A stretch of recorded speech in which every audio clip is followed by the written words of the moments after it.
Yes, I'll just take another minute. I just want to go over the rules one more time. If there are no objections, then everything is ready for us to begin. Usually we divide our debates into 4 sections. The first section is the opening statement, and each participant is given 7 minutes for their opening remarks. If it's less, great. If it's more, that's fine too. We can adjust the time as needed. The second section is questions to each other. Each participant asks questions. We allocate 1 minute for a question and 3 minutes for an answer.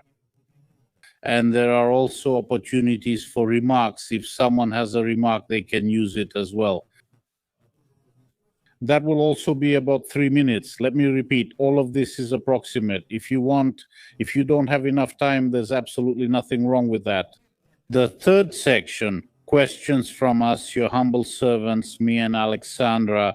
And the fourth, final section, that's the closing statement, right? So the concluding statement. And I apologize. The third section is a free discussion without any regulations for 15 minutes, so you can have questions and answers, and basically there are no rules here. And now the last section is the closing remarks. Here we also give each person... Dennis, it seems... We're not starting. Let's go ahead and start, if you don't mind. People can't wait for the debate. All right, let's get started then. We just need to decide who will go first and accordingly who will start our debate today. Any preferences? Dennis, Yakov? For us, the Tatars, it doesn't matter. I mean, it doesn't matter to me anyway. Dennis, are you ready to go first? Yeah, let's do it. Let's do it. Then Dennis Yeliseevich. We have the opening remarks now, right? Yes, Actually, I'm really surprised that a well-known person can take such a position. So, as far as I know and understand, we agree on Israel, but we disagree on the issue of Ukraine. And what Hamas did in Israel seems to be different from what Russia is doing. So usually, from what I know, at least with the people I talk to and respect, our position on Israel is the same. On Ukraine, this case is different. It looks strange. Discussing Ukraine's sovereignty is also strange to me. If the people of Ukraine wanted to be part of Russia, there would be no resistance now. Where there was no resistance, that's Crimea, that's Donbass. There was minimal resistance, and those are the territories Putin captured. As for all the other territories, Kherson, for example, Zaporizhzhia, those are places where Putin partially succeeded. People came out, and there is video evidence of this. Local residents stood in front of tanks. It doesn't really look like they were waiting for Russia. At the same time, I have to admit that Ukraine hasn't fully succeeded as a country. As of today, it's not a successful country. But we shouldn't confuse the actions of people like Poroshenko, Zelensky, and all the presidents, especially Zelensky now, with the country of Ukraine itself. And the lessons of history are that people often recall historical figures there. One did this, another did that. It will always be interpreted differently. No one has ever reached a consensus on historical views. Everyone always tells a different story. I suggest we leave history to the historians and discuss current affairs ourselves. And yes, that's basically it. Thank you, Dennis. Yakov Yosifovich, the floor is yours, please. Well, first of all, that's just the kind of person I am. Since I started acting and thinking independently. That was sometime in the mid-1960s of the last century. I was absolutely not interested in whether most people shared my thoughts and judgments. I didn't care about that. Only being right mattered to me. And always, in all my speeches, both in the Soviet Union until 1969, starting from 1967, and in Israel. After I arrived, they expressed only my opinion, but the majority was always opposed. Ultimately, I was right, though I don't recall earlier. So the quantitative definition itself, who in Israel and how many people think and who they support, doesn't interest me. I'm only interested in how accurate my judgments are, whether they understand it or not, or if they understand it later. And I spoke out against the Soviet government. I sold in the Soviet Union and against my own government. Not once, not twice, not 3 times. And when I served the authorities and when I was in service, most often my opinions, my judgments were in the minority. But they were carried out. Now, regarding Ukraine and Russia, it's not my place to determine for another people what they, if they see themselves as a people, so be it. If not, that's fine too. Tomorrow, if the Galicians say, we are a people separate from Ukraine, then let there be Galicia, I think. Russians are distinct from Ukrainians. There will be a Russian republic, not Lviv. No, I mean regarding the current conflict. In the way it happened, Russia was not the initiator of the conflict. The initiators of the conflict were the nationalist movements in Ukraine, whose roots were starting from the Petlerists and ending with the Banderites. How and why this happened doesn't matter. I worked in Ukraine equally with all Ukrainian authorities since the late 80s. I worked with Ukrainian officials, with the security service of Ukraine, with presidents. I saw how it developed. There was no objective internal reason. Russia had no claims against Ukraine until there were no problems at all until 2004. Problems began when something was imposed on Ukraine. Yushchenko blatantly violated the constitution and brought him to power against it. I didn't just see this with my own eyes. It happened in Ukraine. I heard it in the West too, from those who did it. They weren't shy around me. And then when they first said that Ukraine must be in NATO and serve as a NATO base, that's when it all started. And after that, everything continued quietly, calmly, until 2014. And after 2014,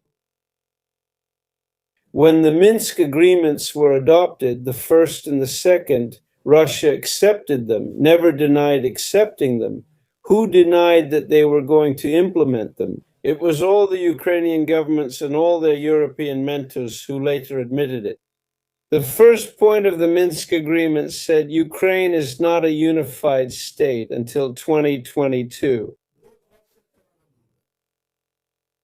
Ukraine did not recognize either the Donetsk or Luhansk republics. It recognized a unified Ukrainian state. And there wasn't, in Russian politics, any statements or any intentions to start any actions for annexation. Neither the Donetsk nor the Luhansk Republic. Russia didn't even recognize them. And the military actions that started were initiated by the Ukrainian army. The Russian army did not take part in them. Only after a few months did they start to help a little under internal pressure, giving weapons to volunteers, but that's another matter. Only 2 days before the start of the special operation, Russia said that since Ukraine and the West do not recognize the Minsk agreements, it would not recognize them either, as long as they existed. Officially for Russia, Ukraine was a single state. And today, when military actions are taking place, I won't try to guess how they happened, why, and what everyone did, what mistakes were made, what the first and second goals were. Neither then nor today did Russia have any goals to conquer all of Ukraine or to eliminate Ukraine's statehood. There was only one single goal: to follow the Ukrainian constitution that existed when Ukraine gained independence in 1991. It was written there, Ukraine is a neutral state, does not join any military alliances, and there will be no military bases on the territory of Ukraine. This is what Russia demanded. when they staged this gangster coup in 2014, and I know how it happened, both from Ukraine and the West, who did what, and even from Georgia. After that, Russia said, all right, stay. But Crimea, where over 90% of the population is Russian, Crimea is a separate republic that, under Ukraine's constitution, can separate. Crimea, where our Black Sea Fleet naval base is located, we will not give up. We held it in Crimea. A referendum was held, and Crimea joined Russia according to the Ukrainian constitution. And naturally, it happened without a single shot being fired. Without a single shot being fired.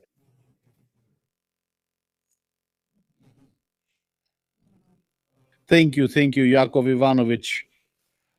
Then I suggest we move on to the second section, which is the section that will probably allow us to explore the stated topic more fully. This is the questions and answers section, where each speaker asks each other a few questions with 1 minute for the question and 3 minutes for the answer. Since Denis Yeliseevich started with the opening remarks, Denis will probably continue. So, Denis, the first question will be from you. Please go ahead and ask your question. Yes, I deliberately didn't ask about the regulations before the debate, so everything I have said and will say is pure improvisation. And this will be a reaction to what Mr. Kedmi just said in his opening remarks. He mentioned nationalists, saying that this was the root cause of the war. So I'm going to ask a question now, but I want to say that when it's claimed that Russia didn't attack but Ukraine did, the world knows who launched the missiles on February 24th. I was in Kiev then, and it was Russia. But I have a question about the nationalists, who, if we consider this as an independent factor, independent. So you mean to say that somewhere in the forests of Ukraine or in the cities, nationalists appeared who grew to an incredible scale, who somehow scared Russia? Tell me, please, where do the nationalists get their funding from? Do you believe they organized this themselves? None of them work there. Please tell the viewers your opinion. Well, since I know the history of the Banderite movement and the Petlura movement and who financed them and when, they were always financed from abroad. Same thing this time. That's a different issue. The 6-day war we had, it was us who fired the first shot to eliminate the threat of the Arab armies that were surrounding Israel. Who fired the first shot doesn't matter at all. Who did Ukraine threaten? Ukraine itself is of no interest to Russia. Ukraine does not threaten Russia, but Ukraine as a platform for NATO military bases against Russia, in close proximity to Russia's strategic centers. That is what threatens Russia. It's another matter of glorification. Banderites, who were allies of the Nazis, members of the Union of Soviet Socialist Republics, declaring them national heroes. It's clear that Russia doesn't like this, but it's simply a fight against Nazism. Russia did not start military actions because of this. It took months, not just one day, for the group of 200,000 to gather near Ukraine before the war, using exercises as a cover. On the border in Donetsk and Luhansk regions, there were 120,000 Ukrainian troops. The Russian troops that entered Ukraine in general were about the same number. From the very beginning of the Russian troops' entry, the numerical advantage was up to 90. The end of 93, Ukrainian. The Russian army did not enter to occupy these territories. When Russian troops entered the cities in the territory of Ukraine, in Kharkiv region, Chernihiv region, even in Kherson, they were asked, "Who is here? What authority will there be?" The answer was, "That's your problem. We are not going to establish your authority here." Where in Russia was it from? From where? There were no intentions to occupy or deprive of statehood. How do you know that? Where did you hear it? What did locals say? We're not in the studio together. Each of us has different audio. The microphone is on, so sometimes there's this. I asked specifically about the nationalists. Otherwise, it's just a Russian manual lecture. We're supposed to be debating, so I'm asking the right question. No, that's absolutely right. I'm just saying again, you'll have a chance to give your answer. I'm asking the question now. How does Yak even know this? Uh-huh. Everything I know about Ukraine, I haven't been to Ukraine since the early 2000s. I know the media. What media, for example? I know how to work with the media. I have no doubt. I worked with them professionally. I evaluate the media that I use. These include Western, Russian, and private ones. And the picture is unambiguous. That is, if you say that when Soviet troops, Russian troops, entered the territory of Ukraine, they planned to establish a different government there. I'm asking you, on what basis did you come to that conclusion? The facts say otherwise. They didn't plan it. What started to change later is another matter. But as of today, what is Russia demanding from Ukraine? Only one main thing: to return to a neutral, non-aligned status without having military bases of forces that could threaten Russia on the territory of Ukraine. This is the first and main point. And the second is denazification, which means stopping the persecution of the Russian population, the Russian Orthodox Church, the glorification of Nazis, and the idea that the Nazi Bandera ideology is the only natural one for the Ukrainian people. This is not true. There wasn't. As I understand it, There was more of a partisan movement than pro-Nazis. Yakov Ilyich, what about you? How about this? Denis asked you a question to which you answered, Denis. Maybe Yakov Ilyich can ask you a question and then you can answer what you want. Alexander Pavlovich, one remark, if I may. Of course, of course, of course. Some people know Mr. Kedmi, some know me, some don't know either of us, and for some this might be something new. I want to say for Mr. Kedmi that I am practically the only person in Ukraine from those in political migration who supports neutrality. And here, the debate is exclusively about whether Ukraine is a sovereign country, as I believe, or as you believe, almost a part of Russia. Because when you say things that I support, it all starts to get mixed up. So what exactly are we debating about? I am for neutrality, and I'm against those Nazi symbols that sometimes appear on Ukrainian soldiers. It's unthinkable and frightening, but the debates around Ukraine's sovereignty, As far as I know today, my opinion doesn't matter here. But the Russia-Ukraine conflict, the Russian government does not question the state sovereignty of Ukraine. The Russian government says that the Ukrainian authorities are illegitimate, based on the opinion, well, Ukraine is a sovereign state. Russia is willing to negotiate and has done so with Ukraine as a sovereign nation. Russian plans, political and otherwise, have no statement and no hint that Ukraine should cease to exist as a sovereign state. No problems in the 90s. I was in Ukraine. And met with the security service director. In Ukraine, we talked with him. There was some problem, and he said, "I'll make a call right now." And can you tell me his last name? Who was in the Union of Soviet Socialist Republics? Who did you sit with? Name the head of the security service of Ukraine you spoke and sat with. You say, back then, I talked to everyone. but now that you remember, did you sit with someone in person? Who was it? I see. I don't remember the last name now. I can't recall it right now, but I'll remember. Tell me, I know who that is. What year was it? 94, 95, 96. Andre, I remember him. We mostly called each other by first names. I met with Marchuk back then, and 2 or 3 generations of Alma. So we used to laugh together. He says we were together at the same time. We ran into the Committee for State Security.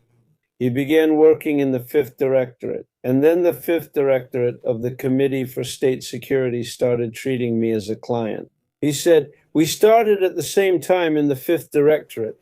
He dealt with the Banderites. That's what he told me. When a problem arose, he called the Federal Security Service Director and said, Yasha is here. I have an issue. Can we talk? Then they discussed it. So the process was natural.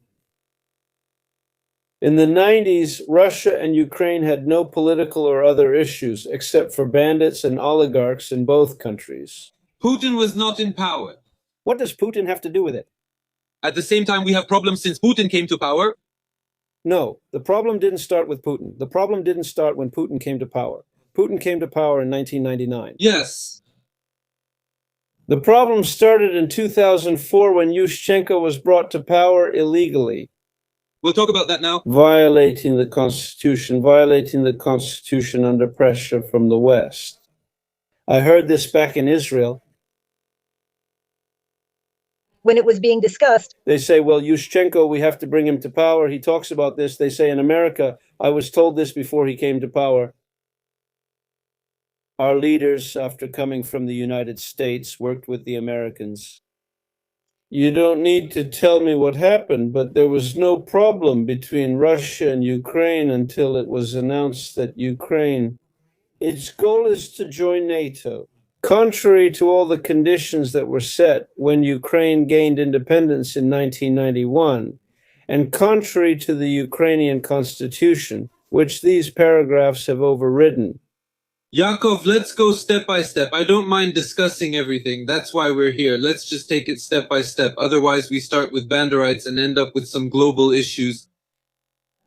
let's do the following. Dennis, I'm sure you can hear me. So right now, at this moment, what question do you have? Either Dennis asks Yakov another question, or how should we proceed? Dennis, what's your comment on what Yakov Kedmi said? Or do you have questions for each other?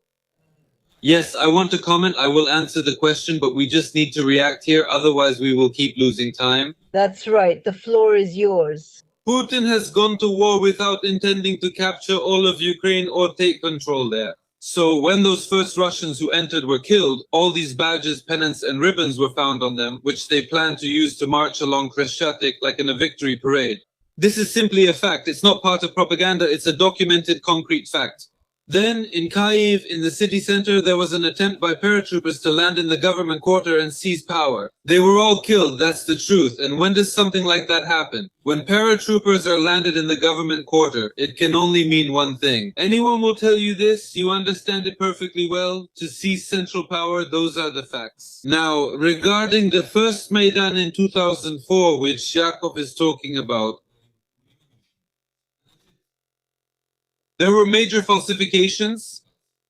Yanukovych, any person who understands a little about how revolutions are made, or an intelligence officer, and Yakov knows this very well too, they will tell you it's impossible to pull off any revolution or organize such protests without the support of the people.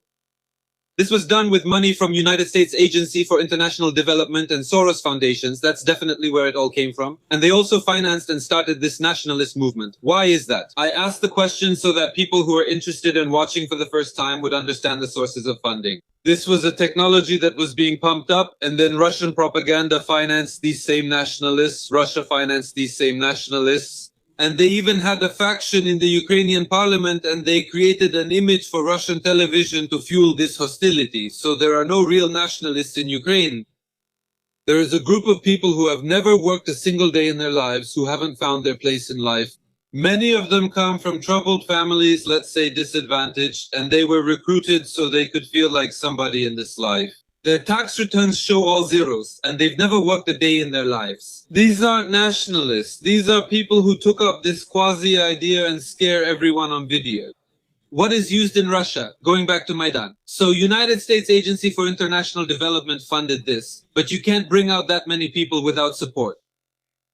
My family was at Maidan in 2004, not for Yushchenko, not for the Banderites, but against dictatorship. Because Kuchma means political repression, political murders. Kuchma means an unfair court where everything is decided by a phone call. Unfortunately, today it's the same. Kuchma means groups within the Ministry of Internal Affairs that could eliminate people by order of the authorities. Kuchma is the one who gave the orders. Alexandra knew Gennady Balashov, who has sadly passed away. He founded the Golden Ukraine Party, along with former two-time Kyiv mayor Leonid Chernovetsky, who now lives in Israel. He too has essentially been forced into political migration. They organized the party, Chernovetsky funded it as a banker, and they had 10% support. Kuchma summoned Chernovetsky to the presidential administration and said, "Stop financing this, shut down the party, or we will kill you." That's exactly what Volkov, Kuchma's chief of staff, told him. People came out against this. United States Agency for International Development fueled it, and Soros provided the money. They donated a lot to the organization, but no one will come to your house and say, "Here's $100, please go outside." It's a technique, people were against it, and the way Yushchenko took advantage of it, he's a scoundrel. The worst thing is Yushchenko. By the way, if you know, the first meeting was with Putin. He invited Putin to his house in Ukraine. They drank vodka there and talked. He was smart enough not to allow a war, even though he was a staunch nationalist. Zelensky wasn't smart enough to avoid the war. He didn't want to avoid it. He was also serving the globalists. Right now it's a complicated topic, and discussing it so openly, they held a third round. I don't think that's accurate, since these are Romania's elections. I don't like it. I don't like either Putin's approaches or the current approaches of the European Union, where under the globalists we're talking about the country's sovereignty. People across the country filled the streets. You can't organize that with money. Serbia recently had a Maidan too, but you can't just organize such events. When people are truly content, you can't organize this now in America or Israel, can you? People can only come out when called by their hearts, like they do only for Netanyahu, which I don't support. But there's democracy there, which I envy as a citizen of Ukraine. Alright, let's continue. Let's still return to our previously established regulations so that we don't mix everything up. I heard that now you have a comment, as I understand, about what Dennis just said. The first demonstration of the Ukrainian insurgent army I saw in Kiev in 1988 in Soviet Ukraine on Kreshchatyk in uniform with their slogans. I stood there struggling not to clench my teeth. They saw me, they saw that I was from Israel, they knew I was Jewish. I looked at them, but I couldn't do anything. A diplomatic passport, this is not my country. But then for the first time, I saw their uniforms, those faces, those murderers. They were still alive. As they marched down Kreshchatyk with their banners, with their songs. It didn't start with Russia. It began under Soviet rule. Second, I know Kuchma better than they do, and all his entourage, and all the bandits before him and after him. I remember Pavlo Lazarenko, the bandit, the Dnipropetrovsk criminal, who was made prime minister. I knew all these oligarchs, all these bandits, I was often told. Do you remember this one? He was shot. Well, okay. So that's what it was. It didn't start with Kuchma, it went on further. This is the political culture that Ukraine inherited from Soviet rule. It turned into an even bigger caricature of power, of the state. Kuchma, that was one of the stages. Second, I know how revolutions are made. I know how coups are made. I know how they were done. The people never make a revolution. Never. when there are forces that can use certain discontents among the people and direct them, neutralize resistance, that's when a coup is staged. That's how they were staged. The people's discontent. Yes, the people are always discontent. No, it's a matter of percentage, the number of discontented people when 3% are discontent. Yes, you always can. I know how it was done here, how it was done by our neighbors, how it was done in Europe. And regarding that, that's true. The Ukrainian people and most of Ukraine's population hated and were dissatisfied with the Nazis. I'll tell you even more.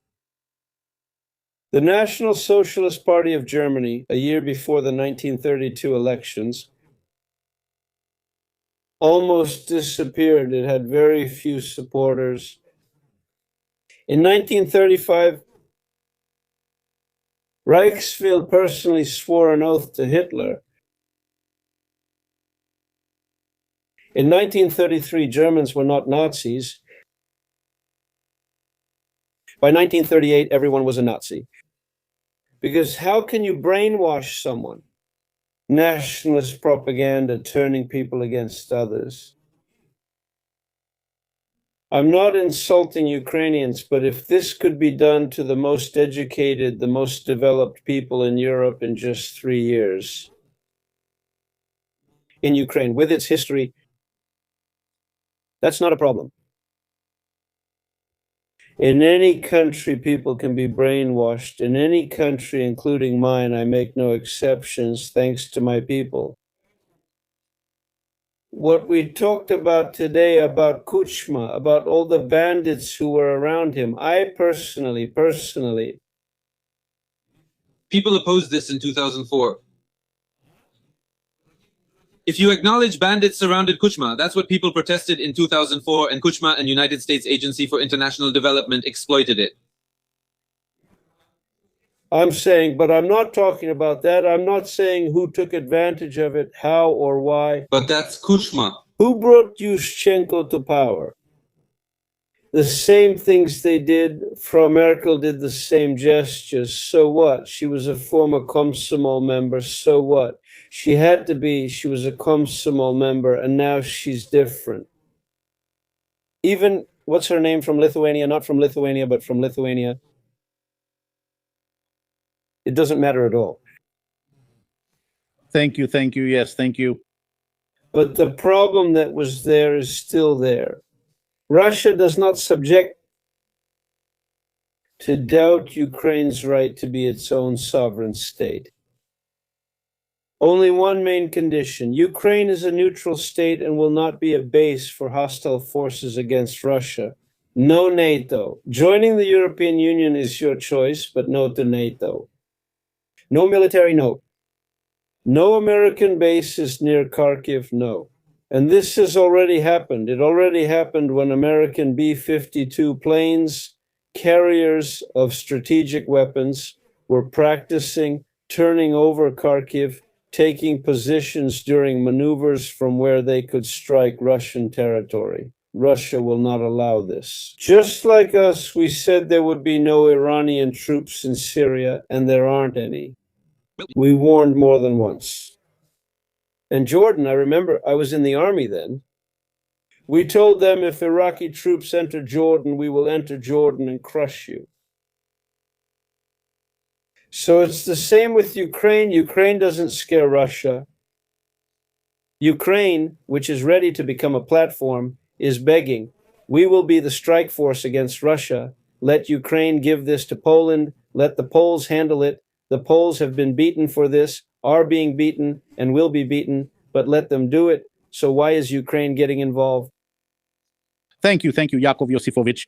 I want to remind you once again that in today's debate, we have the public figure and entrepreneur Denis Yeliseevich, as well as the public figure from Israel, Yaakov Kedmi, Yakov Yosifovich. You haven't asked Denis Yeliseevich a question yet, so please, you don't have any questions. You have none, and what questions could I have? I know Ukraine's position, thank you, and I know different people in Ukraine.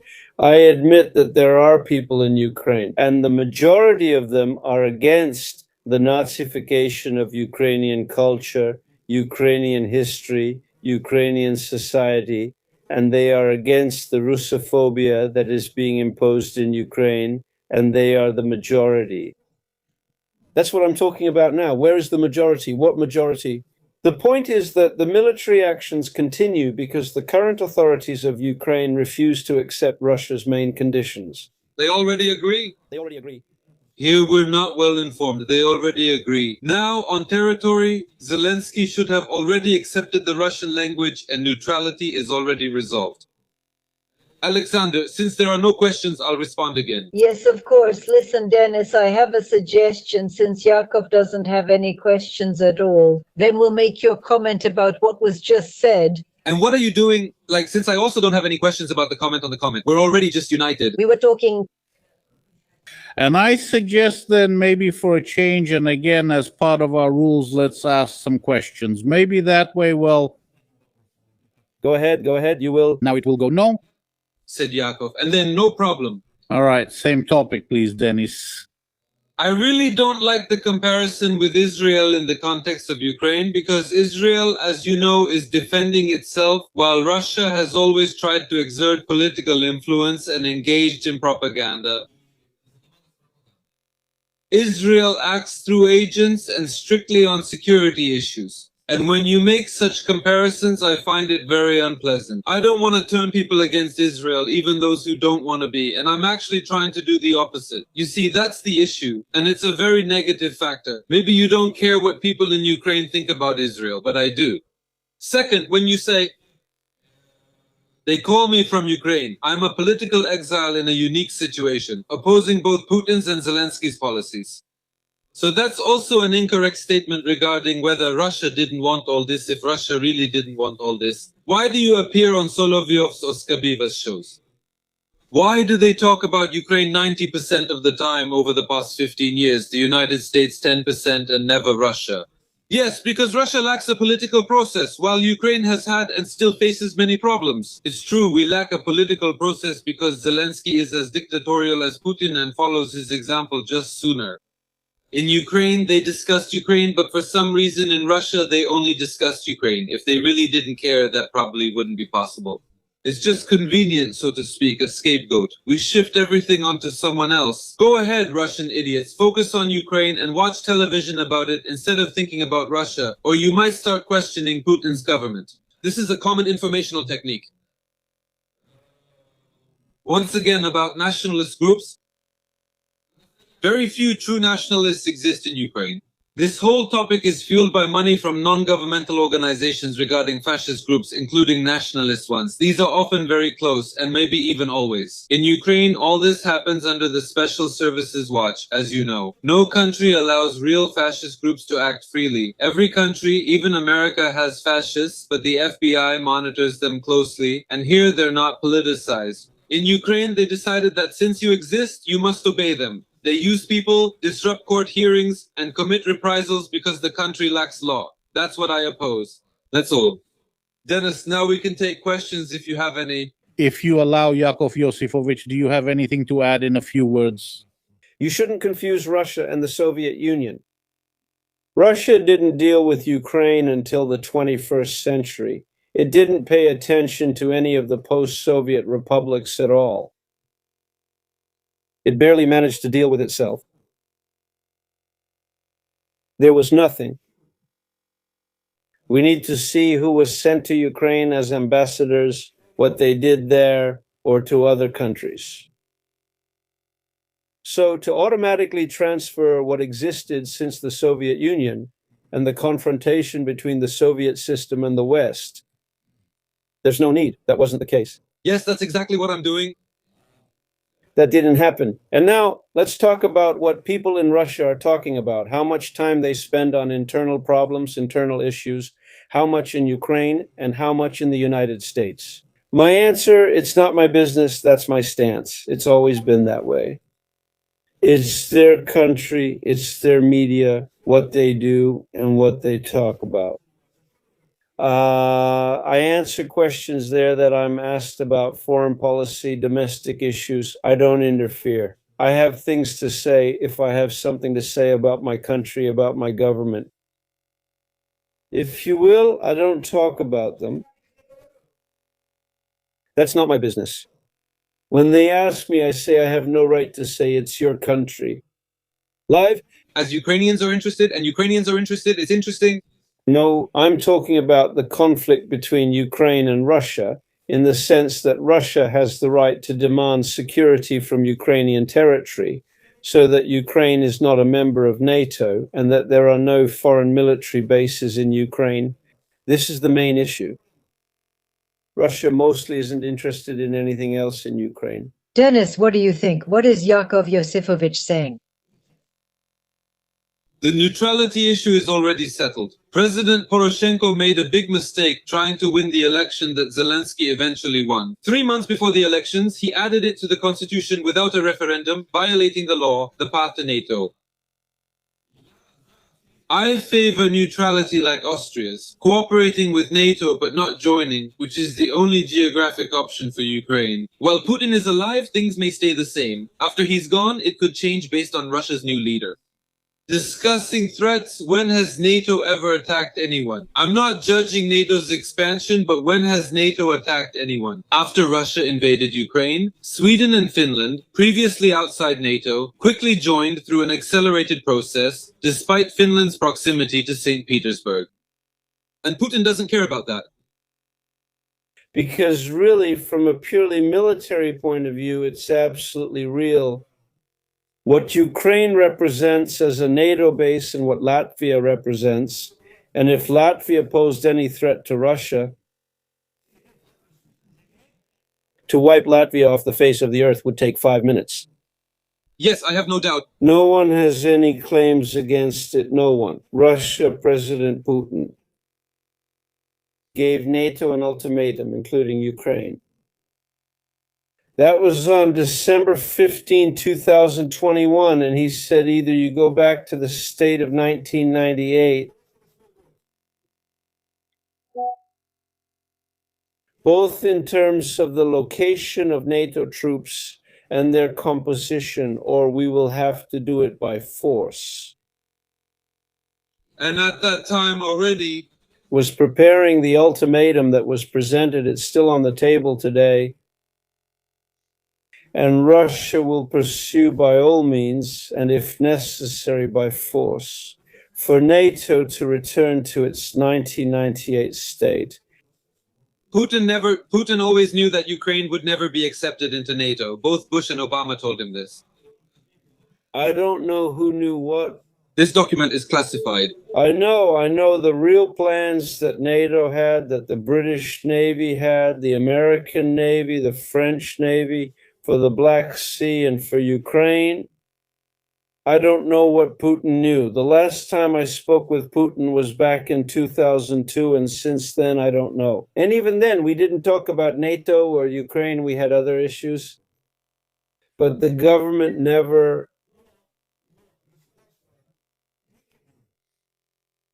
if it truly cares about its security, relies on what someone says. There are real ways what was done, never. And when there were real plans to turn Sevastopol into a NATO port, it no longer matters who says what, or who thinks what, or who imagines what. There is its own dynamic. We see the same thing in our countries with all our conflicts. With Lebanon, it's not over yet. Well, it doesn't matter what you say. What matters to us is that there is no threat to our settlements on the border with your territory, and we'll take care of that. You're damaging Israel's reputation. Do you understand that? You're drawing a parallel between Russia and Israel again. You're hurting Israel's reputation. Israel doesn't act like Russia. Don't teach me how to care about Maista's reputation. I do it the way I think is right. It's very simple. Russia as a state and Israel and any other country have the full right to ensure their own security. For my security, I need Canada, but for my security, I need either Canada or Greenland.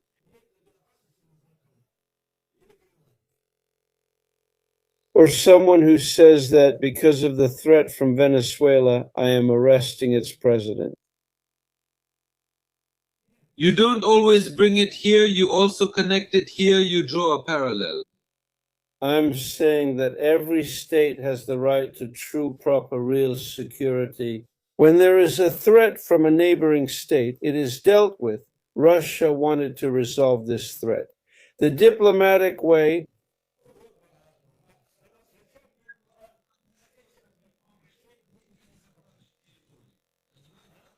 I apologize. Let's talk specifically about the territory.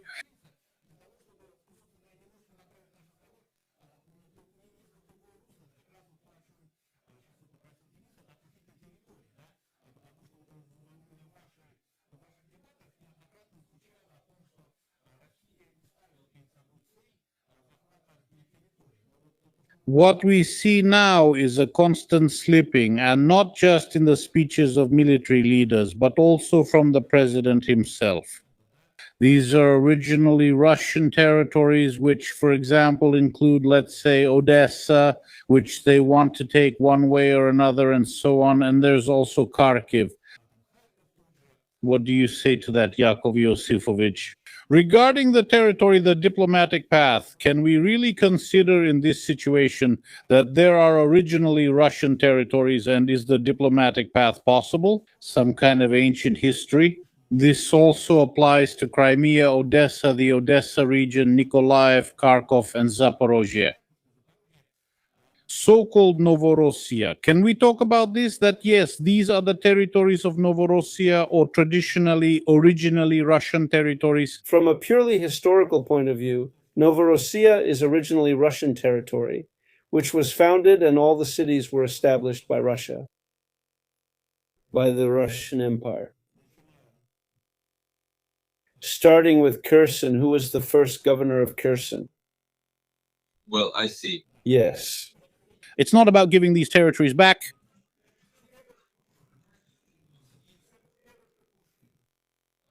And it's not for nothing that the monument to Yekaterina stood in Odessa.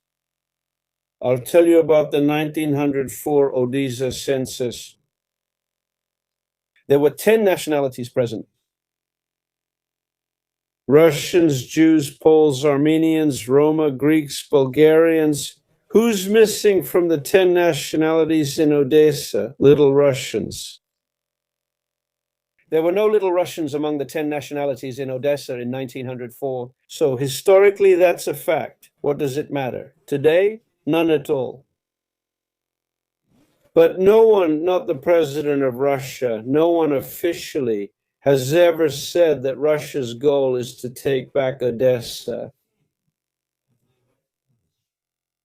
Putin said only one thing: if the military actions continue, and the military actions as they are continuing, they are moving back.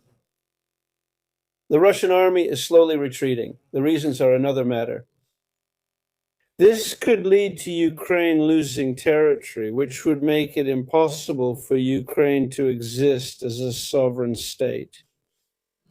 No one has ever said that this is Russia's goal. But that's what it means. What did he say? No, just a minute. You said words don't matter and actions do, but now you're saying Putin never said it, yet he acts that way. He doesn't do it. He doesn't do it. Russia doesn't put anything on the table in negotiations beyond those 4 regions that are already mentioned. We're not talking about Kharkiv. We're not talking about Poltava. We're not talking about Dnipropetrovsk. We're not talking about Mykolaiv. We're not talking about Odessa, right? We're not discussing it today, but we will in 5 years. You'll talk about it when the time comes. Understood. If it happens, it will be. And since Crimea isn't happening yet, saying that I think it will happen is not serious. When they start talking about it, then yes. No one takes the nonsense in Ukraine seriously, like saying that Kuban is Ukrainian territory, even though they talk about it. There are lunatics everywhere, there are unstable people everywhere, but this country doesn't follow that kind of policy. In this case, Russia has only one goal: to push NATO and the possibility of a NATO base back to where things were in 1998, including the territory of Ukraine. Once that is achieved, everything else can be negotiated. Regarding Kherson, I can only say that Russia made a lot of mistakes. It was clear from the beginning that Crimea could not be defended without Kherson being in Russia's hands. The military topography is definitely good. Didn't you see what Russia did in Kherson? I have friends there and knew from the start of the war what happened, how everything was covered in corpses. It's the same in Mariupol, which surprises me. You said not to teach you to love your country, but maybe you don't know everything. Just admit that. Where is the country now? You unanimously claimed your opinions were correct, even about Israel. I look at military topography from the military's point of view. You don't understand something. No, I'm telling you. If Russia really wants Crimea to remain part of Russia, without Kherson, it won't be able to hold on to it under any circumstances. Just leave it at pure military topography. Everything else doesn't play any role. Without this, you will lose sooner or later. And what do you think? And why actually is Russia so persistent in striking Odessa, the Odessa region, and destroying the energy infrastructure? People are left for weeks without light, without water, without electricity, without anything. What is the reason for this if, as you say, there isn't one? Russia has no interest in these regions. It doesn't consider them, or rather, it doesn't want to take them for itself. Because, as stated in the Constitution, only 4 regions are provided for Comida. A moratorium on strikes against energy facilities was announced, and both Russia and Zelensky promised Trump that this would not happen. 3 days later, Ukraine began shelling energy facilities in Russia, while Russia is not shelling them. For a whole month, while the moratorium lasted, Ukraine was shelling Russia's energy facilities without caring about anything. How many times has Ukraine shelled the Zaporizhia nuclear power plant, putting Ukraine, Russia, and the whole world at risk? The Russian propaganda playbook is being used properly. Do you really think Ukraine could hit secret Russian facilities or energy infrastructure without United States coordinates, satellites, or intelligence? Do you believe that? All military operations, all shelling of Russian territory by the Ukrainian army up until the very last moment were carried out together with American satellite intelligence. British, French, the Americans have stopped doing this now. Only the British and French remain. Thank God the Germans don't have it. Thank you. And there are entire instructions, and all electronic intelligence comes from Zloy. Thank you. With your permission, I have a question then for Denis Yeliseevich regarding this. Still about those notorious root causes that we've talked a lot about today. But I wanted to ask Denis, does Denis agree with what you, and in particular, also listed today? I mean, is it about neutrality, not joining NATO? If these points are fulfilled, then basically everything will be over. Denis, what do you think? Have agreements already been reached on these points? Right now, there is the issue of territory and the issue of agreements. Unofficial ones, which no one will tell the general public about, secret agreements from the open issues. The current issue is Donbas. Who will control which areas? I want to emphasize once again, I'm in a special position because unlike Mr. Kedmi, I don't use Ukrainian propaganda methods. That's disgusting to me. And I only hear answers to questions I didn't ask, and that surprises me. It's unpleasant how Yakov, with what greediness and enjoyment and such demonstrative harshness in his tone, points out whom Russia will kill, what it will seize, how it will defend itself. It makes me think differently. If you were talking about Israel, I'd agree and speak the same way, but speaking for Russia brings up strange thoughts. I'll be honest with you, thank you. Well, he attributes some feelings to me when I speak, but that already depends on the characteristics of those who are present. I'm stating this as a fact. It was said by the president of Russia, so I take it seriously. I know what he said, but I don't know what he didn't say, so that's how I approach it. What was said and what policy and politics are being discussed here? Regarding the 4 new ones, regions of Ukraine that Russia considers its own. Let's agree. Make agreements. That's not the problem. I believe that Russia won't give this up based on Russian laws and what has happened. Will you be able to make Russia give it back? That doesn't play any role.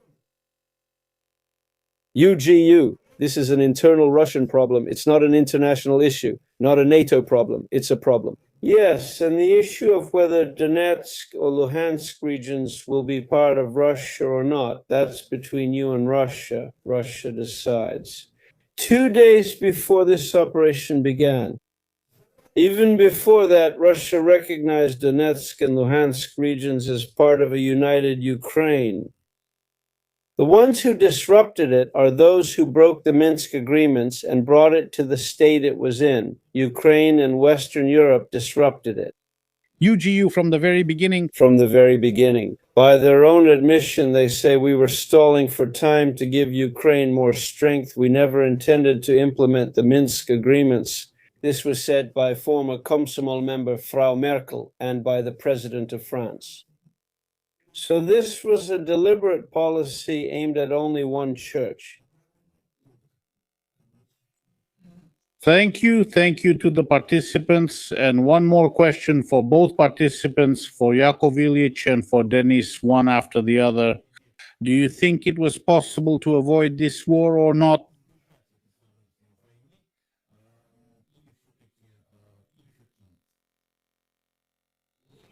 What other ways were there to prevent this from happening?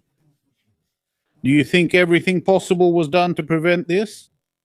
I can say that nothing possible was done. I agree with the accusations against Macron and Merkel here, but that in no way gives Putin a license. Committing war crimes, killing innocents, destroying infrastructure, leaving people homeless, and turning Mariupol and other Ukrainian cities into mass graves is never justifiable. How can Yakov justify this? Was Zelensky completely right? No. Was Poroshenko? No. Letting Soros's groups into Ukraine wasn't right either, but that's still no excuse for Putin. Putin is now spending 120 billion euros on the military, astronomical sums, when just 10 billion euros would have sufficed. He could have bought everyone in Ukraine since all the politicians in the Verkhovna Rada are for sale, solving any internal issues. He allocated billions, but Medvedchuk, his godfather, stole them.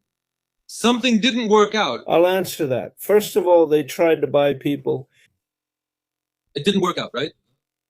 No, they resold themselves. It's the 14th year, Mariupol. 22nd year, Istanbul agreements they tried to buy. They tried to buy. But the problem is that these sellouts are ready to sell themselves 3 times over. They made promises, took the money, but didn't deliver. Well, you're saying now... That already happened. They didn't buy it. Or did they? Actually, they did. But that's another question. I'm not asking you what I should say. Even more mistakes that Russia made towards Ukraine than Europe did together with the former Komsomolka, please. But that doesn't matter. Today, the problem is such a war of civility. And in war, people are killed. What can you do? In war, it's mostly civilians who die. I see it. I see it every day. I've seen it. I entered Egyptian cities. I saw what was there. I entered the council with tanks. I was in my tank in the city. War is a terrible, nasty thing. You shouldn't let it get that far, but if it does, it's like war. Whoever led to war, let them not complain later. Thank you, Yakov Borisovich. The same thing as I say, you can regret as much as you want about those who died in Gaza. My colleague Alexandra. Did you get that? Yeah. I have it. There are questions from listeners and viewers, one for Yakov, one for Denis. Yakov, so... Alexandra, sorry, but I just have to explain to the viewers, because let's translate this into the handbook of Russian propaganda, which we endlessly hear 80% of the airtime. Let's do it like this. You talk for 3 seconds, then I'll talk, then you go, and I'll ask one question to you and one to Yakov. All right. Shall we? Political influence means the creation of several parties and then factions in parliament. You could, there in the Verkhovna Rada, when you had the majority, make any decision on any issue. At least you could back then, at that time. Yakov now mentions Istanbul, saying the negotiation group had 10 members there. Russia offered 10 million each if they signed, but then Boris Johnson offered 20 million each not to sign. Well, that's just some kind of cliche, really. It's not interesting. Nothing like that ever happened in reality. But I'm not saying that. I'm not saying that. I'm not saying that. You didn't mention the contest. I said they tried to bribe us both in 2014 and in Mariupol. And in 2022 and in Istanbul too, but I didn't say that it actually happened. Who they tried to bribe, where, who they tried to bribe, before the Russian troops entered, when they entered, and after. So I didn't say it so primitively that they came and offered each of you 10 million. No, you can be sure that's not what I meant. How to stage a coup, how it's done, how politicians are bribed, how other countries are controlled. I know this not on an amateur level, not from newspapers. I know this professionally, so Russia didn't manage to do this professionally with me. That's their problem, but that's not the issue right now. The question is, how could the problem have been solved? How did Russia let Ukraine get to this point? That's a different question, but let them figure it out. Thank you. When I saw this with my own eyes, I was already shocked. I say this, I don't work, but it's their country. What can I do? The Anti-Corruption Bureau in Ukraine is investigating, and there were searches. I used to be a Ukrainian parliament member, but I'm not anymore. When I say this, viewers may think I made it up, but it's now documented. A regular Verkhovna Rada member received $5,000 in an envelope. Vote the right way, it's $10,000. Vote for lawlessness, whatever they say, it's $30,000 a month. Pocket change for Putin. And they say they couldn't bribe someone there. It's just funny for me to hear that. It's funny, but it's a fact. In Ukraine, I always said thank you. In Ukraine, everyone was always bought. There isn't a single deputy in the Rada, not one deputy, who wasn't bought or who didn't buy their seat. There was. I knew many of them. I knew who paid them and how they were paid and how much and how they got extra payments. You know everything, but I don't want to discuss this with you since you're not a Ukrainian citizen, even though you're trying. I don't care. I don't care. That's not why the war is happening. That's why the war is happening. There is no political process in Russia, and people should know this. It's not the corruption of Ukrainian society, Ukrainian elites, or economic reasons for the war. That's not why the war started, but the war is going on today. For only one reason. For only one reason. When that reason is resolved, nothing else will matter, just like Ukraine didn't interest Russia before this. Yakov Yosifovich, please tell us once again the reason for the war. They're asking you here. I would say until the possibility that Ukraine will become a base for NATO military bases against Russia is eliminated. And until Ukraine's neutral, non-aligned status is restored, no joining any alliance against Russia, the war will continue. I'm sorry, Dennis, right now I just ask you to clearly respond to what Yakov Yosifovich just said. Yakov Yosifovich just named the reason why this war started and continues. Your comment on this specifically about this. Specifically, Zelensky did nothing to prevent the war, but the war started because Putin is taking revenge on the West for not taking him seriously much earlier. He chose to prove he's in charge. I have to admit, he's doing pretty well at that, but not with the West as a whole, rather with these weak European leaders, Biden, these kinds of weak figures. Not Trump or the few strong figures in Europe, of which there are very few. Is this Putin's revenge? He proved he's in charge. You wouldn't let me join NATO, ignored my requests, and didn't take us seriously. Now he's getting revenge on everyone. This is pure KGB style. I have a question, Yakov Ilyich, the next one from the chat. Please ask Yakov Kedmi, why the right to security? You recognize it for Russia, but you don't recognize it for Ukraine, which also has borders and also has a population. Who threatened Ukraine? Who threatened Ukraine? And who annexed Crimea, Donbass? At that time, Poroshenko hadn't banned it yet. Who threatened Ukraine? Who tried to? Has Russia ever threatened Ukraine? Russia gave all the territories to Ukraine without saying a word. Yes, never. For a long time, there was nothing from Russian territories here in Tershim. Russia made no claims, no complaints against Ukraine until 2014, none at all. Your comment? All the initiatives came from Ukraine. The initiative to join NATO was Ukrainian. As I said before, President Poroshenko made a huge mistake by illegally adding the NATO clause to the constitution. I completely agree with that, but to be fair, I have to admit this happened after the annexation of Crimea and Donbass. I still think it's a shame that Gennady Balashov isn't here, since he went to Crimea on the first day the events began. And he was kidnapped. Gherkin's group, and anyone can find a YouTube video showing Gherkin with this main directorate of the General Staff of Russia gang, beating and intimidating people.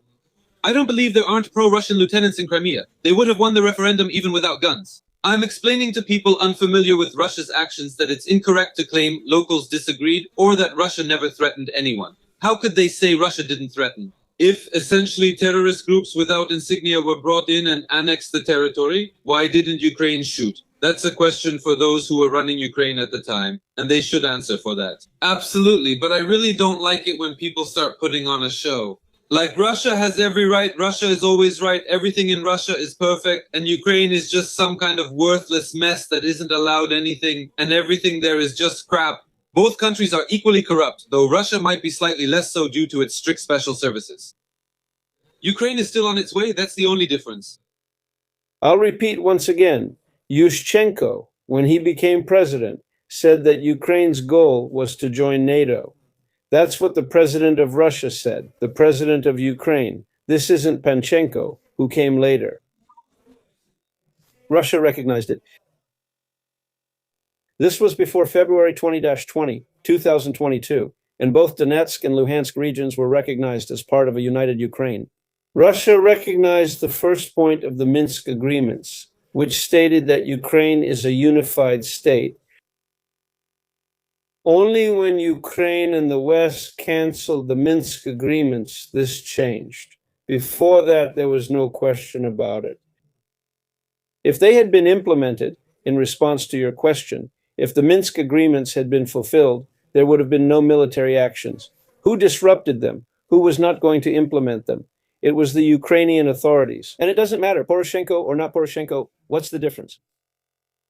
And Western Europe intentionally, openly admitted that the Minsk agreements were only meant to give Ukraine the opportunity to build up its military forces. That's what they said. I have one question for you from the chat as well. Ask Dennis, does the Ukrainian government have any mistakes that brought the war closer, or is all the responsibility solely on Russia? You saw what Mr. Kedmi said. I didn't argue because I had nothing to debate. The Ukrainian authorities made many mistakes and several actions were provocative. This is simply the truth. I'm not here to sugarcoat Ukrainian propaganda. I'm stating this clearly. Another thing is that all the mistakes piled up. You see, there was a buildup of mistakes. Mistake after mistake after mistake, and then another mistake. And in the end, a war really did break out. But none of that gave Putin the right to start military action. One more question for you. Ask Dennis, where is the line between support and exploitation? What would have to happen for you to admit that the interests of the Western Ukraine have actually started to diverge?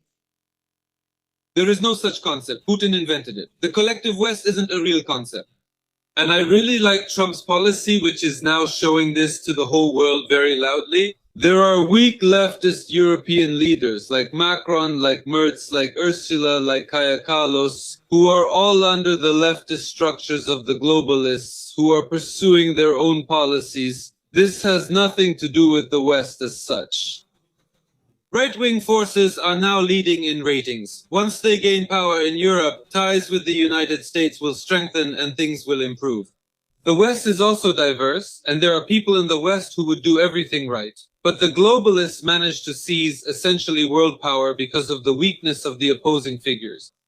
Now, thanks to Elon Musk, who bought Twitter and renamed it X. Without X, Kamala Harris would be president today, Waltz would be vice president, and this would have continued. And now you can call everything by its name, thank God, and now everything will be different in this world. Because what the globalists led to, they first nurtured Putin. I examined the European Union's energy purchases from Putin during the war. 330 billion euros equal to 3 or 4 Russian military budgets. They nurtured Putin, gave him resources, he started the war, and now they're panicking. I want to ask you and Dennis, what does victory mean today? Is it, well, territory, security, or the end of deaths, in your opinion? And whose victory is it? How should we treat this word? Today, I'm asking you. All three definitions describe typical propaganda demagoguery. Victory is when the objective set for the military operations is achieved, then that's a victory. What the objective was is another question. Typically, the military and politicians' actions are muddled in terms of outcomes. They often circle back and claim, this is what we wanted to achieve. That's not victory. Once again, it's a purely professional matter. A military operation is assigned a task. The first thing is to determine the objective of the operation. If the objective is achieved, that's victory. If it's not achieved or only partially achieved, then it's either not a victory or it's partially not a victory. I see. And what was the goal? Determine what goal was set. If it was achieved, then it's a victory. If you start making excuses and painting a different picture, saying this is what we wanted, that's just pure political demagoguery. I'm not saying Ukraine has won yet. Ukraine has won. I'm not going to prove or say right now that Ukraine has won, that Ukraine is losing, that Ukraine has lost, but Russia has also lost. There are no winners here. Putin has won personally, he has won. If the group started with 200,000 and everyone was killed, they then drafted new ones and hired mercenaries for 700,000. Russia likely hasn't met its main goals in the special military operation, since otherwise 200,000 troops would have sufficed, not the current 600. Russia has already lost and will realize it in about 10 years. In 5 years, Putin will lose his class. I deal with these kinds of things. I evaluate things purely professionally. What's happening, the military actions are not over yet today. When they are over, based on the results, we will be able to say which side won or didn't win. And if it becomes clear that Ukraine gets a neutral status, and there will never be any foreign military bases or NATO bases in Ukraine, then it means Russia has achieved its main goal. At what cost? That's another question. Whether it strengthened or weakened the state, that's another question. Yes, Dennis, listen. Some wars strengthen the state while others weaken it, even if they declare victory. Well, I understand from your last point. I'll add Alexander. Both sides will declare victory, as you understand. Which side? Politicians in every country are involved in their own democracy. I'll explain to viewers why Zelensky is bargaining and reveal the real reason. I don't think Putin wants peace, but that's not my concern since I'm not Russian. I do know Zelensky won't agree to peace now, because he needs something in the package that he can bring and show as if it's a victory. For example, urgent membership in the European Union. And regarding this, Mr. Kedmi keeps talking about neutrality, which I say again, I support neutrality, by the way, and that's actually why I have few problems. In Ukraine, propaganda categorically refuses to listen about neutrality. In the end, I turned out to be right. So if anyone now opens all the public sources, including those that Mr. Kedmi refers to, there is no longer any mention of NATO or neutrality. This was taken off the public agenda about 6 weeks ago because it's no longer public. The agreement is already made. Well, wait, well, I'm not interested in this public stuff, all that propaganda back and forth about Zelensky. He doesn't run Ukraine. He's not the one in charge. Ukraine isn't run from Europe. You can figure out which country, how Zelensky doesn't rule Ukraine. He's a puppet who was specially chosen, cleverly but primitively. that's how I would put it. Look, he's the head of Ukraine and they put him there. What can I say? Russia supported it back then too. Yes, for Russians, this version may work, but anyone can check online how Russian propaganda supported Zelensky during the election. First, that's important. Second, you might not realize, but those nationalist and fascist groups you mentioned earlier actually attacked Zelensky a lot at the start of his term. I'll explain this for the viewers. They attacked the presidential administration, painted it with graffiti, to the point that he was almost evacuated from there, and then he was recruited by the globalists because they caught him in the Wagnergate scandal. If you know about the disrupted operation in Ukraine against Wagner fighters, it was brilliantly executed by the local Ukrainian service. And they had no choice, and that's when they were recruited. To be honest, the globalists didn't originally put Zelensky in power. I want to suggest the following. We have questions for both of you, and I don't know which one to choose because there are so many. But I've already asked, and it's about victory, about people's subjectivity. When you, Dennis, talk about geopolitics, when people talk about geopolitics, at what point does the life of an individual person become secondary, and is that even acceptable? So are we talking about the price that Ukraine has paid today? And probably Russia too, for what's happening. Do you have any opinion? When will all this finally end? And if it does end, how and who will put an end to this war? Dennis, you go first, then I want to speak because you... It will end soon with a framework agreement, elections in Ukraine, or maybe a referendum. It will definitely end this year, 100%.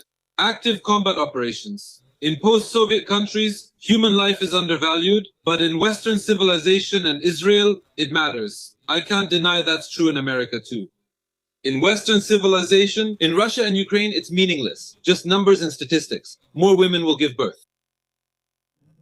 Yakov Yeliseevich, your prediction. Wars end when the money runs out. War is the most expensive undertaking in the world. When Europe runs out of money to subsidize military actions in Ukraine, it will stop. But how will it stop? Because the main part of the expenses was taken on by the United States, and they have stepped away from it. In the West, they think that Russia will run out of money first.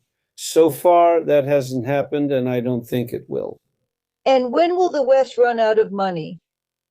I don't know. It depends on the stupidity of the leaders of European countries. They make such mistakes in their economy that sometimes it's unpredictable, and then it also depends on global politics. Right now, it's Trump's adventure with Venezuela. I wanted to ask you about whether it will lead to a drop in oil prices or not. And if so, in which area? And what will this lead to for all other countries in the world? And how will it affect the European economy, the Russian economy, the Chinese economy, the Indian economy? No one knows. Come on, that's not serious. Am I supposed to make predictions about how this could affect things? I can point out that up until today, all the theoretical, economic, and military assessments and plans of NATO have turned out to be unrealistic. None of them were achieved yesterday. Nervously. Alexandra, let me add something. Yakov mentioned money running out, but I think it's broader. Resources. Regardless of current funds, Ukraine is losing people, and everyone knows it. That's why this is one of the reasons why Ukraine can't withstand the war for more than 6 or 9 months. I always tell you this. As for Venezuela, this is just the beginning, and that's one of the legs of Putin's chair, the chair that Trump is pulling out from under him. Also, don't forget Iran. Venezuela is clearly a testing ground for Hezbollah. Does that mean from what you just said? What happened between Trump and Venezuela is kind of a message to many people, including the Russian president. Did I understand you correctly or not? I already knew this last year. I did a series of streams about it in the spring. People were sitting in chats, nobody believed me. I was talking about it, I talked about it on air. Russians were attacking me there. When I said at the end of his term, Trump had to remove authoritarian leaders. China is unlikely, but the others, yes, and in this campaign, Iran, Russia, North Korea, Venezuela, and the rest. This is just the beginning. This year will be tough for many. In short, I agree with what Dennis said. Right now, Trump builds his policy, since he is a businessman, on the economy. He tries to achieve what can be achieved through economic pressure, economic blackmail, and economic ultimatums. He tried to do this partly with tariffs, but he didn't succeed. He is trying.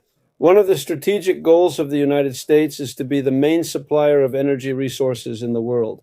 By getting Venezuelan oil, he achieves this goal. How much will it help him? I don't know. That this was the main goal of the United States, among others, the Monroe Doctrine and everything else. But he thinks that if I can do this, it's the same thing. He says, and I want to go to Greenland this year as well. Why? I need it. Whether for economic, strategic, geopolitical, or environmental reasons, it doesn't matter. He says the same about your Canada. About Canada, it should be part of the United States. Why do I need that? That's why I said that phrase. When he said we're annexing Greenland, I replied, as we say in the foundation, Greenland is done, get ready, Canada. He seriously means that Canada will become part of the United States, and then the United States with Canada and Greenland on one side, and with full control over all of Latin America, including Venezuela. Oil will be so economically powerful that it will be able to dictate whatever it wants to the whole world. When everything is ready, when we become part of the United States, when everything collapses, as you said, I understand that Trump doesn't consult with me. I still can't answer one simple question today. We know what he did with Maduro, how this will affect his position in the United States. I don't know if this will lead to the Democratic Party impeaching Trump within a month. I don't know how different political forces in the United States view this. I don't know what this will lead to in Venezuela. I don't know. Besides the fact that Venezuelan oil will go to American companies, yes. But again, how will this affect Arab oil? How this will affect the oil market, I don't know. And nobody knows. They calculate differently, but no one knows. I want to ask you the last question, Dennis, and you, Yakov. Please tell us, this was sent from the chat. Please tell us, Dennis, and you, Yakov, one key decision without which the Russia-Ukraine war would not have happened, not a country. Dennis, about the decision, name one key decision, first you, then me. No, the person wants to make things simpler. There's not just one reason, it's much more complex, so I can't pick only one. There are many reasons and layers of mistakes. Yakov Yeliseevich, do you have one? Name one key decision without which this war wouldn't have happened. I've already said one decision was the refusal to implement the Minsk agreements. If that decision hadn't been made, if they had been implemented, there wouldn't have been a war. Well, but regardless of that, the reason for the conflict today, the conflict between Ukraine and Russia, is part of a bigger conflict. The bigger conflict is between Russia and NATO. The conflict between Russia and NATO. It will not be resolved until the issue raised by Putin on December 15, 2021 is addressed. To return NATO to the borders of 1998. Until this is done, the conflict will continue. Whether Ukraine will continue to play any role in this conflict in the future or not is not necessary, but the conflict will remain a heavy, dangerous, armed conflict, and both Europe and Russia, as well as the Russian army, are preparing for it. With only one reason, there is one question. The Americans are not going to participate in this if this policy continues. The Europeans are suicidal. Without the United States, they cannot fight against Russia. I'm not sure that the United States, they can't do it without the United States. No. Dennis, your final thoughts on today? Then Yakov Yosifovich, and we'll wrap up. We have 10 minutes. I'd like to ask another question, but after that, is it okay? Please. Sure, go ahead. We have time now. At the end, I want to respond to what you said, to answer those questions. All right, then your comment. A major war in Europe is impossible. Now, at the end of the broadcast, Mr. Kedmi, you could say, let it slip. He said, it's not a fact that even the United States, Europe could fight against Russia, but without the United States, definitely not Russia. So I don't want to show off. I'm not on the front line. I don't want to show off. But Russia hasn't captured a single major city in 4 years and has suffered colossal losses. What kind of ground war with Europe, or even more so with the United States, are you talking about? You should understand perfectly well what tomahawks are, how many thousands of tomahawks America has, and where they are located. Talking about a ground operation is laughable, and even from a distance, nothing will work out, so there won't be any war. Russia can't even come close to handling this. Let's not forget that real sanctions on Russia haven't been imposed yet. What Biden did is like giving a dead man a seizure. They took some damage, but Russia's economy is still fine. Real sanctions mean cutting off society for worldwide interbank financial telecommunication, imposing tech bans, and enforcing an embargo. That would be serious. None of this is happening. Regarding Trump, I want to mention Netanyahu visited Mar-a-Lago for New Year, which was significant. The events starting in Iran now also aren't random. And the last 2 nights there have been very tough. And again, I'm very surprised by Mr. Kedmi how even anti-Trump themes slip into his rhetoric. Although Trump did a lot for Israel, Trump acted for the United States, not Israel. it's clear No American president has ever done anything for Israel. I remember Nixon's expression when he first met Golda Meir, he said, "We'll provide phantom jets." He said, "Madam Meir, I am the President of the United States. I want to warn you that we will support Israel when it aligns with our political interests. Only that way. Remember this for life." And all American presidents act this way based on their understanding of where American interests lie. It changes. But Israel has never been an American interest, not for Trump, not for anyone else. What I think of Trump as a person, as an American, is another matter. It's not meant for me to respect this man, Israel, but that's another question. Evaluate what is written in our books and then what was passed on to the Holy Scripture. Very often, good deeds are done by the hands of others who don't realize they're doing them. But that's not the issue now. I know a little about weapons. I know a little about war. I know a little about what the strategic forces of the United States and Russia are.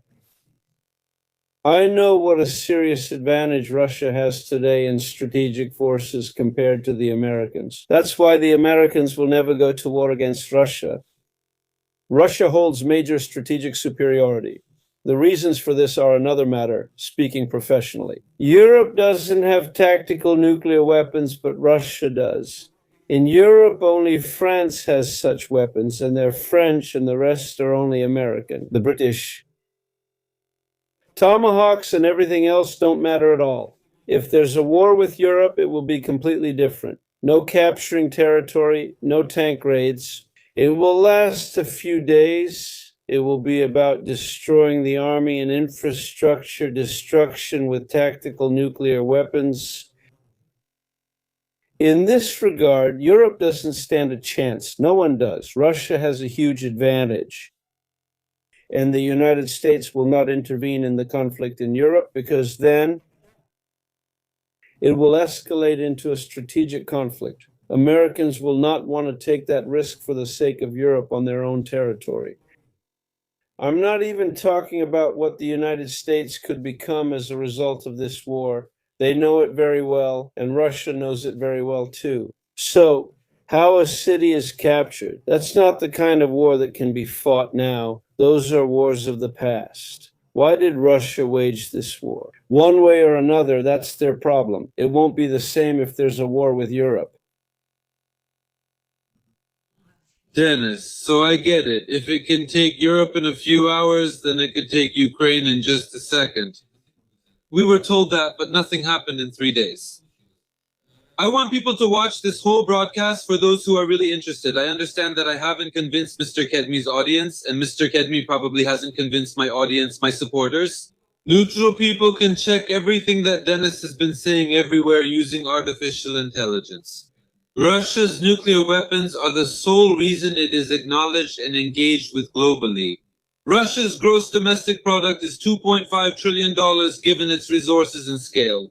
The United States' gross domestic product is $30 trillion. The European Union's is $19 trillion, totaling nearly $50 trillion compared to $2.5 trillion. Yes, China's alliance is why Trump is now trying to divide Russia and China. Mr. Kedmi is arrogant in every sentence, believing only he has special training and understands everything. Well, good for him. What can I say? If it weren't for nuclear weapons, no one would talk to Russia. It simply wouldn't exist. There is no Russia. That's right. That's why Russia put all its focus on its strategic weapons. Gross domestic product has nothing to do with this. It's just impossible to transform it today. Today, hypersonic missiles with nuclear warheads don't play any role. So I know how countries with a small gross domestic product, but with a good proper army and good tactics, win. Here the economy is irrelevant, and I generally disdain the gross domestic product. It shows absolutely nothing. Absolutely. Last question, may I? Alexandra, the one I can... Of course, of course. It's up to Mr. Kedmin to answer. The question is whether he was ever invited to work by the KGB of the Union of Soviet Socialist Republics. Did they invite you? Returning to the Committee for State Security. Were you asked to join the Committee for State Security, Yakov Yosifovich? The Committee for State Security knows me well. Since '67, and all our contacts with them were like two adversaries. And this continued even after I finished my service. From 2002 to 2015, the Federal Security Service banned me from entering Russia based on my previous work. And I was told, we don't want to deal with this person. If he left the service, we won't let him in. That is, neither the Security Committee, nor the Foreign Intelligence Service, nor the Federal Security Service ever had any contact with me, except for two types, one against the other. The second was when, on behalf of my country, I had contact with them on common matters that interested both countries. Other than that, there was nothing else. And I'll tell you, I'll give you another example. I'll let them come to the Soviet Union with a diplomatic group. And people would always come to everyone trying to make approaches. And the security officer we had, he would ask, did they approach you? Did they approach there? Did they approach there? I said, not to me. He said, they approached everyone, even me. So why aren't they approaching you?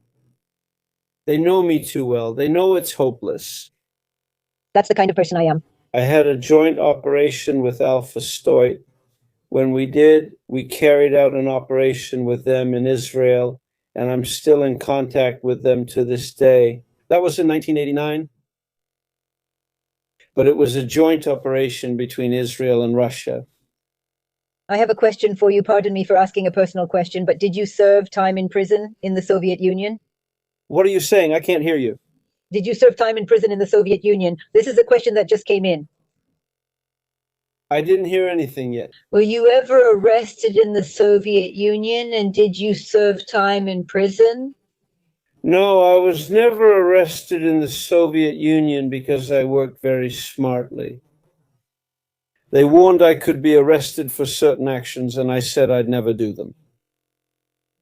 For example, when I renounced my citizenship, they warned me not to tear up my passport, and I said I knew. The first thing I studied at 18 was the Soviet Criminal Code, all the articles. I never broke it, and I would never just give them a reason to arrest me.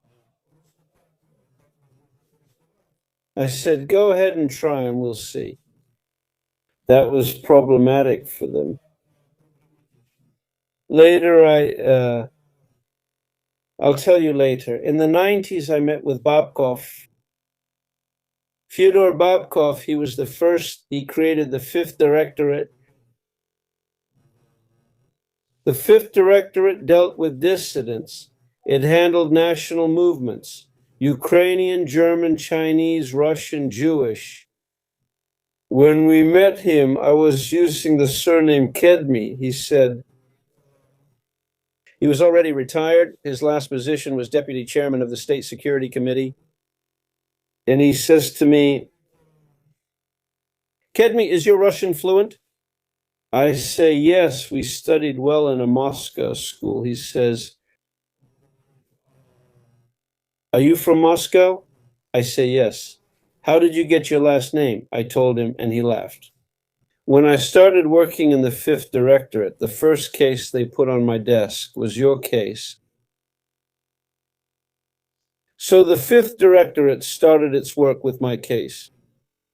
In 1967, they started working in March. In 1967, my first conflict with them was in February, when I broke into the Israeli embassy. Alexandra Me, I have to reply. It's just that Mr. Kedmi just had, I want to ask you about this. We're listening to you. throughout the broadcast, Mr. Kedmi mentioned that he sat with someone named Andrei in the 90s, and this Andrei was the head of Ukraine's security service.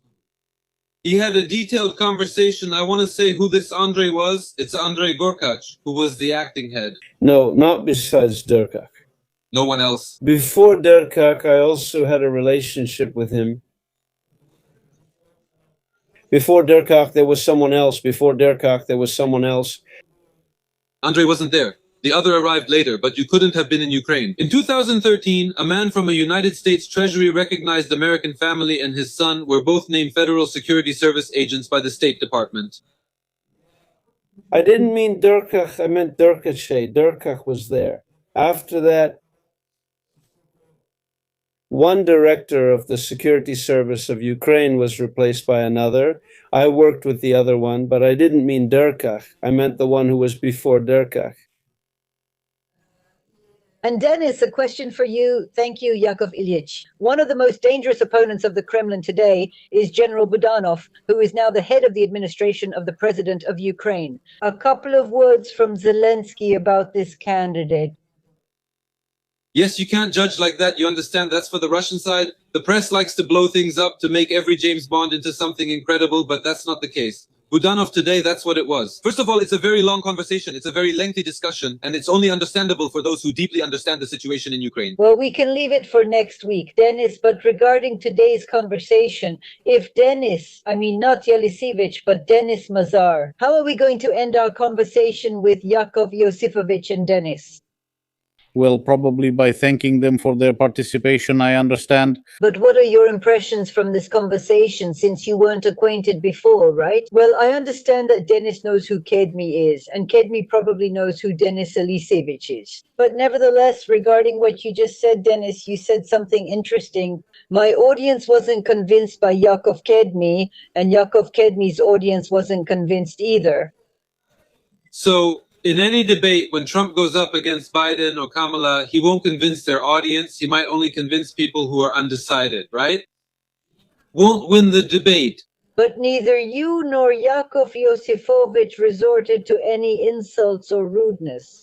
Although it's clear that your opinions on Ukraine differ quite seriously, I don't mean criticism of Ukraine's policies. Well, I mean not the policies, but the leadership of Ukraine and everything else. Why did the war start? We've talked about that.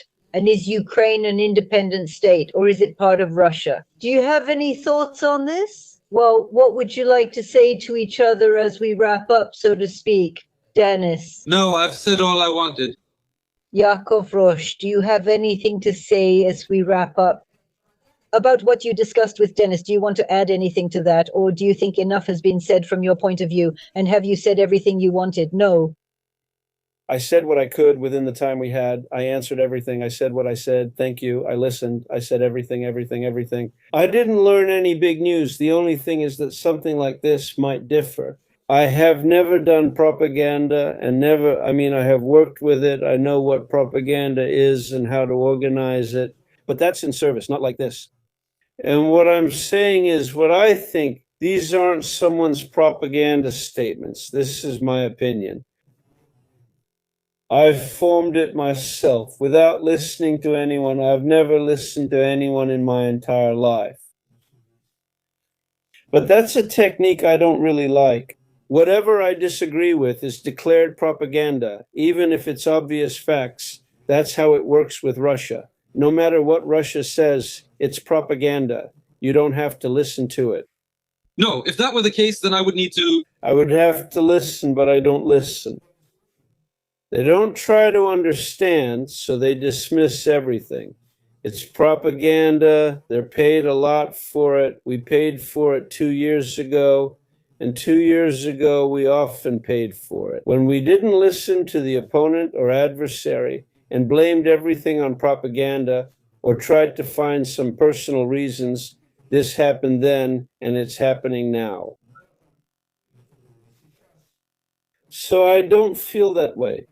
You thought so in vain, Yakov. I want to repeat, I oppose Ukrainian propaganda. I just told you that your arguments coincide. And you also denied the facts. You said that I denied the facts. I never mentioned the Minsk agreements to you because although they were terrible, I wasn't responsible for them. It was Ukraine's rulers and their partners who caused them. But if they had been signed, those bad, terrible, practically catastrophic conditions that exist today wouldn't have happened. The situation will only get worse. Time has shown this. And you're telling me that I called everything I disagree with propaganda. I don't agree that Putin had the right to attack Ukraine and kill people. That's what I disagree with. The only thing globally and what you mentioned is that there are real nationalists somewhere in Ukraine. Well, I want to thank both Denis Yeliseevich and Yakov Kedmi because I fully understand how busy these people are to come here and talk with us. You mentioned that someone in the chat highlighted the importance of these debates, whether you call them debates, discussions, or conversations between Yakov Kedmi and Denis Yeliseevich, because it's one thing when you talk to each of them separately, and it's another thing when they came and talked to each other. It worked out. Whether someone convinced someone else or not is not the question right now. The point is that these people came, these people talked with us. Yes, Yakov Yeliseevich. I recalled the security service of Ukraine director's last name, Radchenko. Radchenko? He wasn't the head of the security service of Ukraine? Radchenko was the chairman of the security service for several years. Before that, he was the deputy chairman of the security service of Ukraine. So maybe he was the deputy at that time, but not the chairman. He was probably the deputy then, not the chairman. No, I know when he was the deputy, and then he was the minister of internal affairs. I reviewed it. He was the head of the security service of Ukraine. I remember him very well. Uh-huh. Yakov, Denis, we congratulate you on the new year, and I really hope that this new year brings you, Yakov, and you, Denis, only peace, kindness, warmth, and light. And things aren't as smooth as we'd like in Israel or in Ukraine or in Russia. I see, but you know, Yakov Ilyich, I already forgot what I wanted to tell you. Someone wrote to me, ask Yakov, who is this to me? What is this? That time has passed, so I can't ask anymore. I just want to thank you, Yakov Ilyich, and you, Denis. Thank you, guys. Thank you.